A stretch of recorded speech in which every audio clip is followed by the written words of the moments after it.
Kita masih membahas bagaimana evaluasi yang dilakukan PSSI terkait dengan kegagalan timnas di putaran 4 kualifikasi Piala Dunia 2026 zona Asia. Saya ke Mas Akmal. Mas Akmal, jadi menurut Anda evaluasi ini akan berujung pada pemecatan atau seperti apa? Ya, seperti tadi disampaikan ada dua kubu, akan ada yang mempertahankan, ada yang kemudian meminta untuk diganti. Cuma permasalahannya adalah untuk mengganti, ini kan harus dipikirkan juga, pastinya ada kompensasi karena Patrick Kluivert ini dikontrak sampai 2027. Klausulnya seperti apa? Kalau klausulnya misalnya bila gagal ke Piala Dunia maka berakhir masa kontraknya, maka tidak akan ada kompensasi. Tapi kalau tidak ada klausul itu, maka kemudian harus ada kompensasi. Yang dengar-dengar katanya kompensasinya sekitar 80 miliar satu tim staf pelatih itu. Ini jumlah yang sangat besar. Satu itu. Yang kedua, kalau kita lihat sebenarnya Patrick Kluivert dari pernyataannya tadi itu sudah pasrah. Saya tidak tahu apa yang akan terjadi ke depan. Seperti itu kan. Artinya dia menunggu keputusan dari PSSI. Karena kalau dia menunggu kemudian dia dipecat, dia dapat kompensasi. Nah, ini yang kemudian menjadi si malakama buat PSSI sendiri. Apakah kemudian harus keluar duit lagi? Kemarin Sintayong dipecat kan juga ada kompensasi juga. Patrick Kluivert dipecat ada kompensasi juga. Nah, bicara kompensasi ini yang akan seru nanti di rapat evaluasi kalau kemudian dinyatakan bahwa Patrick Kluivert disepakati misalnya dari sekian exco, kalau kemudian ada voting dinyatakan Patrick Kluivert harus dilepas misalnya. Tapi menurut Anda sebagai koordinator Save Our Soccer untuk masa depan sepak bola kita gimana nih, Mas Akmal? Masa depan sepak bola kita cerah, ada atau tidak ada Patrick Kluivert, masa depan sepak bola kita tetap cerah dengan catatan kita harus mempertahankan apa yang kita raih saat ini. Nah, siapapun nanti pelatih penggantinya itu akan kerjanya lebih ringan. Kenapa lebih ringan? Karena akan memulai lagi, tidak ada kan event Piala Dunia. Yang ada ke depan adalah eventnya itu bertahap. Ada Piala AFF 2026, ada Piala Asia. Jadi mereka pelatih baru misalnya kalau kemudian Patrick Kluivert dipecat akan bekerja lebih mudah karena tahapannya tahapan anak tangga, sehingga kemudian berbeda dengan Kluivert tiba-tiba dia sudah harus menangani tim nasional Indonesia di round 4 Piala Dunia.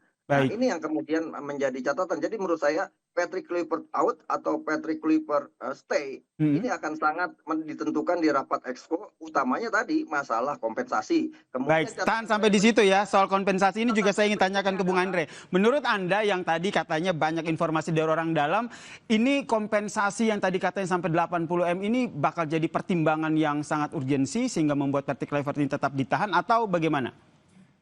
Ya, ini kan ada informasi bahwa diduga kompensasi 14 orang ini 80 miliar. Tapi informasi yang saya dapatkan juga, kontrak ini kan tidak pernah dilihat oleh exco-exco yang lain di PSSI. Bahkan Sekjen PSSI dan Kesekjenan pun tidak tahu kontrak Patrick Kluivert itu isinya apa. Ini saya dapatkan informasi dari berbagai sumber di dalam PSSI. Tidak ada dokumen kontrak itu dipegang oleh Kesekjenan. Lalu exco-exco tidak pernah melihat kontrak itu. Kontrak itu informasinya dipegang oleh GSI. Tapi GSI pun dikejar nggak tahu juga. GSI itu apa? Adalah perusahaan yang dibentuk oleh PSSI untuk menampung kerjasama kontrak-kontrak antara timnas dengan pihak ketiga. Ditambah juga yang urusan jual tiket timnas. Itu GSI ya, supaya tahu. Nah, GSI inilah yang bertugas untuk membayar gaji pelatih ya. Tapi kontrak ini tidak pernah dipegang oleh siapa-siapa. Baik, ini yang masih menjadi rahasia begitu ya terkait dengan kontrak ini. Saya ingin bertanya Bung Andre, maaf saya potong. Ini belum selesai nih. Oke, lanjutkan, silakan. Kontrak itu dipegang oleh S tadi, yang seorang perempuan dengan pengacaranya. Jadi Anda bisa tanya sama exco PSSI, pernah lihat nggak kontrak itu? Saya rasa seluruh exco PSSI pasti bilang nggak. Mungkin Pak Sumarji pun ketua BTN belum pernah lihat kontraknya Patrick Kluivert itu. Baik, ini nanti kita konfirmasi nih ke exco, PSSI dan juga manajer timnas begitu ya? Saya nggak tahu ya. Tapi siapa tahu gara-gara saya bicara nanti kontraknya tiba-tiba di-share di grup WA-nya exco. Nah, ini yang nanti kita nantikan bersama. Saya ingin ke pertanyaan selanjutnya nih Bung Andre. Ada boleh yang lihat kontrak itu. Oke, pertanyaan selanjutnya kita masih belum tahu juga seperti apa kontraknya. Tapi kalau seandainya Bung Andre kan tadi mendesak Patrick Kluivert ini diganti, tentu harus ada sosok yang bisa menggantikan Patrick Kluivert ini untuk membawa timnas lebih baik ke depannya. Menurut Anda siapa? Ya, kalau saya tentu pertama pelatih ini harus punya rekam jejak yang jelas, Oke. punya kemampuan yang jelas. Kalau perlu pernah membawa timnas lain masuk Piala Dunia, itu yang pertama. Yang kedua, pelatih ini harus punya keterikatan dengan Indonesia. Kalau mau jadi pelatih timnas Indonesia harus mau berdomisili lebih lama di Indonesia. Yang ketiga, harus menunjukkan rasa engagement dengan Indonesia, dengan supporter, dengan pemain. Jangan seperti pelatih Tarkam. Ya, mohon maaf, saya ini menganggap Patrick Kluivert ini tipikal pelatih Tarkam. Hanya datang di saat mau tanding gitu loh. Lalu abis itu langsung pulang. Jadi nggak ada rasa kebersamaan dan rasa engagement dengan tim gitu loh. Jadi inilah dasar nanti yang akan diambil keputusan oleh Exco dan PSSI siapa yang akan menggantikan Patrick Kluivert, dengan catatan Exco PSSI sepakat untuk memecat Patrick Kluivert. Tapi kalau saya dengar mayoritas Exco itu menginginkan Patrick Kluivert dipecat sesuai dengan aspirasi mayoritas rakyat Indonesia. Ya. Baik, tentu saja ini kita memang masih tunggu ya ada hasil yang dari mempertahankan evaluasi Patrick Exco Kluivert yang ada. PSSI ini sendiri ya. Tapi soal siapa penggantinya itu kira-kira sudah ada bayangan belum nih, Bung Andre? Siapa gitu namanya? Kalau saya tidak ada salahnya kalau kita bawa kembali Coach Sintayong untuk kembali ke Indonesia. Dalam dunia sepak bola CLBK itu biasa. Anda lihat pelatih Arab Saudi yang mengalahkan kita di round 4 kemarin, itu adalah pelatih yang sudah pernah dipecat oleh Arab Saudi, lalu ditarik kembali menjadi pelatih Arab Saudi dan mengalahkan kita di round 4 kemarin. Jadi dalam dunia sepak bola, CLBK itu hal yang wajar dan lumrah. CLBK adalah hal yang wajar dan lumrah. Mas Akmal sepakat?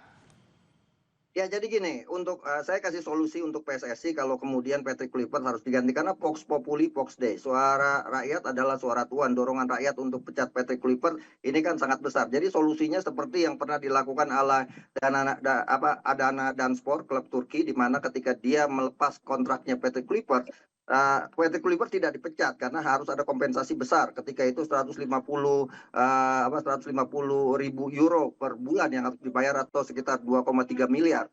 Dan akhirnya Adana menjadikan Patrick Kluivert itu sebagai direktur teknik atau direktur tim nasional ketika itu, sehingga kemudian tidak ada pemecatan, hanya pengalihan, dan itu dilakukan oleh PSSI kepada Mochi, pelatih tim nasional putri. Cuma permasalahannya sekarang kalau siapa yang harus menggantikan, menurut saya yang menggantikan Patrick Kluivert adalah pelatih yang kriterianya adalah bisa mengangkat level permainan tim nasional kita ke depannya. Jangan sampai kemudian levelnya menurun. Kalau siapa, saya bercanda, kelihatannya ET yang akan menggantikan Patrick Kluivert gitu kan. Oke. ET ini bukan Pak Erick Thohir ya, Erik ten Hag.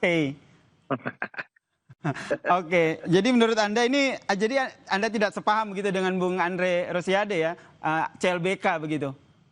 Kalau saya sih gini, kalau saya lebih kepada CLBK-nya mungkin akan terjadi, tapi kan situasi dan kondisi masyarakat Indonesia ada yang terbelah juga kalau CLBK. Makanya kemungkinan pelatih baru kalau mau mengambil jalan tengah, biar tidak ada permasalahan. Karena kalau misalnya Sintayong kembali kemudian gagal, Sintayong akan tekanannya akan sangat besar. Sintayong ini sudah mengakhiri karirnya dengan husnul khotimah, dengan menang 2-0 melawan Arab Saudi. Kalau dia kembali tapi kemudian prestasi menurun, ini akan jadi masalah juga, baik itu di level supporter sepak bola atau juga di level karirnya Coach Sintayong. Nah, kalau kemudian mau ambil jalan tengah, ya tidak di antara Coach Sintayong, tapi kemudian dicari pelatih yang lain. Misal salah contohnya yang dinominasikan Bernardo Tavares. Mungkin akan sangat mudah karena Bernardo Tavares sudah punya pengalaman sabar di sepak bola Indonesia. Nggak digaji di klubnya tapi masih bertahan. Nah, itu salah satu ciri mentalitas bagus ceritanya gitu kan. Oke, terakhir singkat saja untuk masing-masing. Bung Andre, menurut Anda yang harus dilakukan pertama oleh PSSI ini seperti apa? Singkat saja. PSSI harus segera melakukan rapat Exco. Itu saran saya. Putuskan segera nasib Patrick Kluivert. Karena ini percakapan di media sosial semakin ramai. Semakin ditunda, ini efeknya bisa kemana-mana. Ya, itu saran saya sebagai sahabat, sebagai teman dari Pak Ketua Umum Pak Erick ya. Saya menyarankan segera ngambil keputusan ya. Karena kalau kita lihat percakapan di medsos itu sudah mulai ramai, bukan hanya Patrick Kluivert out, tapi juga Pak Erick out. Nah, saya nggak sepakat, orang yang nggak sepakat kalau Pak Erick out. Saya rasa Pak Erick harus tetap dipertahankan menjadi Ketua Umum PSSI. Tapi kalau tidak cepat mengambil keputusan, ini narasinya terus berkembang. Baik. Gitu loh. Kemarahan ini harus segera diantisipasi, di mana PSSI harus segera mengambil keputusan, jangan berlama-lama. Gitu loh. Sepakat. Kita sudah ambil poinnya ya, Apalagi jangan berlama-lama, segera ambil Clifford keputusan ya. yang terbukti gagal dan tidak mampu memimpin Indonesia gitu loh. Baik, saya yakin juga Mas Akmal juga sepakat PSSI segera ambil keputusan terkait dengan hasil timnas kita di laga menuju Piala Dunia ini. Terima kasih Bung Andre dan juga Mas Akmal telah bergabung bersama kami di Kompas Petang. Salam sehat semuanya. Ya, terima kasih. Salam sepak bola. Usai jeda saudara, Kompas Petang akan hadir dengan informasi. Menteri Luar Negeri Republik Indonesia Sugiono menjelaskan soal pembicaraannya antara pembicaraan Presiden Prabowo Subianto dengan Presiden Amerika Serikat Donald Trump yang diduga bocor. Apa yang dibicarakan keduanya? Informasinya usai jeda di Kompas Petang.